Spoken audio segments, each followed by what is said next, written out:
नमस्कार। स्वागत है आपका न्यूज नशा में। लेकर आया हूं आपका अपना कार्यक्रम। जब सत्य डोलता है तो अशोक वानखेड़े बोलता है। खबरें इतनी हैं कि कई बार सोचता हूं कि कुछ खबरें कल लूं, कुछ खबरें आज लूं, लेकिन फिर लगता है कि खबरें सबसे पहले, जैसा कि न्यूज नशा प्रयास करता है कि आप तक लाने का, इसलिए कई बार सत्य जहां जहां डोलता है तो एक ही शो में दो दो तीन तीन खबरों का जिक्र करना होता है, तो वही करने का प्रयास करूंगा।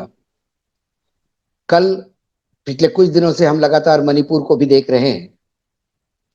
मणिपुर में गृह मंत्री अमित शाह पहुंच गए हैं, लेकिन हिंसा बरकरार है। अभी तक करीब करीब 80 मौतें हुई है। कुकी और मैतेई इस समुदाय के झगड़ों को अभी तक सरकार कोई हल ढूंढ नहीं पाई है। कुकी जनजाति रिजर्वेशन में आती है और अधिकांश क्षेत्र में उनका कब्जा है मणिपुर के। दूसरी ओर मैतेई संख्या से ज्यादा है, लेकिन जगह उनके पास कम है। मैतेई वो जगह खरीद नहीं सकते, क्योंकि उनको जब तक रिजर्वेशन नहीं मिलेगा तब तक वो रिजर्व कैटेगरी के लोगों से जगह खरीद नहीं सकते। सारा खेल इसका है। इसके पीछे ड्रग का भी एक एंगल देखा जा रहा है।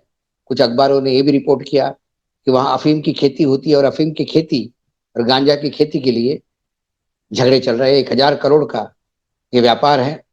ये कहीं ना कहीं बर्मा, चाइना और मणिपुर का एक ट्रायंगल बनता है।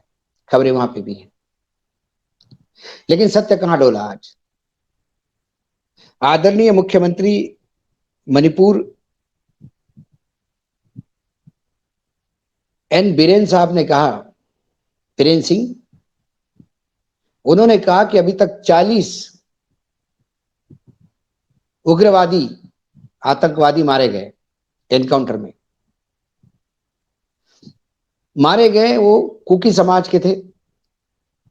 उनका कहना है कि ये अत्याधुनिक शस्त्र और अस्त्रों का उपयोग कर आतंक का काम कर रहे हैं। तो उन 80 मरने वालों में 40 आतंकवादी बताए जाते हैं। लेकिन उनकी इस बातों का खंडन हमारे chief of defence staff CDS general Anil Chaudhary, जिन्हें हम देश के सेनापति कह सकते हैं, तीनों अंगों के सेनापति, आर्मी, नेवी, एयरफोर्स, जिनके अंडर काम करते हैं ऐसे सेनापति, जो सिर्फ राष्ट्रपति के नीचे, राष्ट्रपति सबसे बड़े हैं डिफेंस में, उसके बाद अनिल चौधरी साहब आते हैं। उन्होंने पूना में वक्तव्य जारी किया कि जो मणिपुर में हो रहा है उसे उग्रवाद और आतंकवाद से कोई लेना देना नहीं। ये दो जातियों का संघर्ष है। ये लॉ एंड ऑर्डर का मामला है। मुझे लगता है कि आर्मी जो हमारे सीमा पे तैनात है, जो बर्मा के साथ जुड़ती है मणिपुर की सीमा,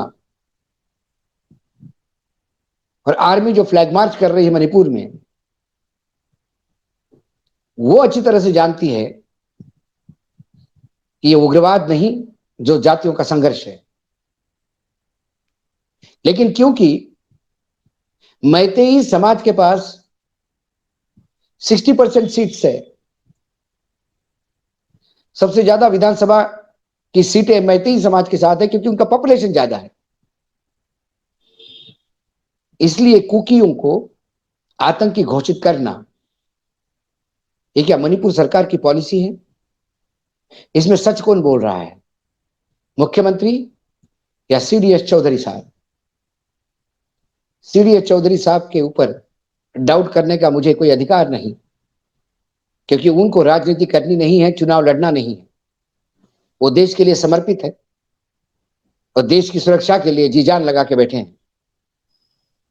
आज चाइना हो, पाकिस्तान हो, बर्मा हो, नेपाल हो, नीचे श्रीलंका हो, हमारी समुद्र किनारा हो, या पहाड़ी इलाके हो या रेगिस्तान हो, हर जगह यदि भारत आज इतना बड़ा उपमहाद्वीप होते हुए भी सुरक्षित है, तो उसके लिए हमारे सेना को हम सैल्यूट करते हैं। इसलिए चौधरी साहब का वक्तव्य, यह सच्चाई मैं मानता हूं, क्योंकि उसमें कोई राजनीतिक एंगल नहीं है। लेकिन बीरेन सिंह का वक्तव्य, ये उन कुकियों के संघर्ष का घोर अपमान है जिन्हें उन्होंने उग्रवादी और आतंकवादी संबोधित किया है। सत्य वहां डोला है, सत्य कई जगह डोल रहा है। मणिपुर जल रहा है, सत्य डोल रहा है, और जिसको बोलना है वो कुछ नहीं बोल रहा है। गृह मंत्री वहां 1 तारीख तक रहेंगे, लगातार मीटिंग्स ले रहे हैं, लेकिन सोल्यूशन निकलने का नाम नहीं है। 40,000 से ज्यादा लोग निर्वासित हो चुके हैं, घर खाली हो रहे हैं। पुलिस पर्सनल भी आग लगाने का काम कर रहे हैं। मणिपुर पुलिस ने ऐसे भी कुछ लोगों को अरेस्ट किया है। फिर आतंकवाद, कुकियों को आतंकी कहने का क्यों धुमर देना? और यदि ये आतंकी है, आतंकी गुट है, तो क्या सिर्फ कुकियों में है? क्या मैतेई में नहीं है? मैतेई के मामले में सरकार चुप क्यों है? इसके जवाब भी सरकार को देना होगा। दूसरी ओर, जिस कहानी को मैं रेखांकित करना चाहता हूं, वो हमारी बेटियां, बहनें आज हरिद्वार गंगा के किनारे हर की पौड़ी पर अपने ओलंपिक मेडल्स, इंटरनेशनल प्रतियोगिता में जीते हुए मेडल गंगा को समर्पित करने जा रही थी, क्योंकि उन्हें लगा कि उनके पवित्रता, जिस पवित्रता के साथ उन्होंने मेहनत करके वो मेडल लिए, जिस पवित्रता के साथ जो मेडल लेके आई, उस मेडल का प्रचार प्रसार तो नेताओं ने किया,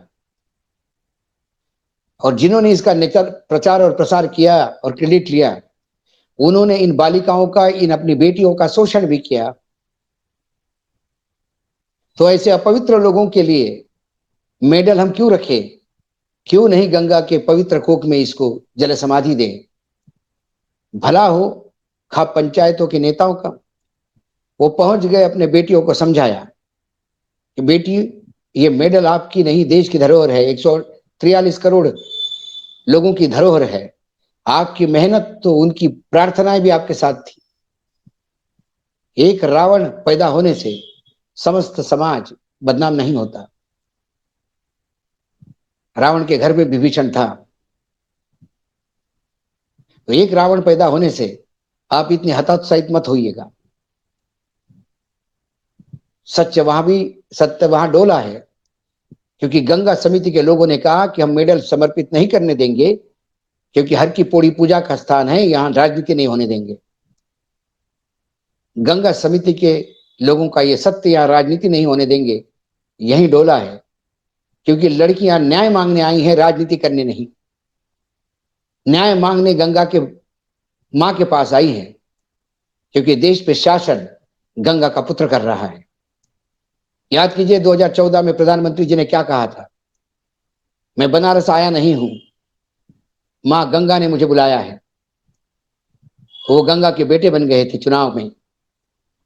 तो आज उसी गंगा की मां के पास ये बेटियां गुहार लगाने आई हैं कि मां, तेरा बेटा हमें न्याय क्यों नहीं दिला रहा है? तेरे बेटे की लालसा 2-4 सीट लोकसभा सीटों के लिए क्या बेटियों की इस्मत भी लूटने देगा? ये सवाल गंगा मां से पूछने आई है। गंगा किसी एक की बपोती नहीं, समस्त मानव कल्याण के लिए बहती है। जितना अधिकार गंगा समिति का है, उससे ज्यादा अधिकार 143 करोड़ के ही नहीं, पूर्ण विश्व से लोग गंगा की आरती देखने, गंगा में नहाने और गंगा के जल अपने साथ ले जाने के लिए आते हैं। गंगा एक श्रद्धा स्थान है।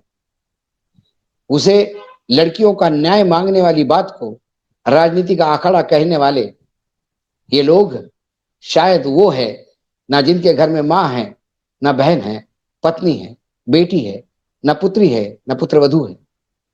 उन्हें महिलाओं का दर्द ही नहीं समझ में आता। शायद यही कारण होगा उन्हें इन बेटियों के आंसू में भी राजनीति दिखती है। जो मेडल उन्होंने जीवन भर की मेहनत करके लाए, उसे गंगा में समर्पित करने के लिए चौड़ा सीना चाहिए, जिगर चाहिए।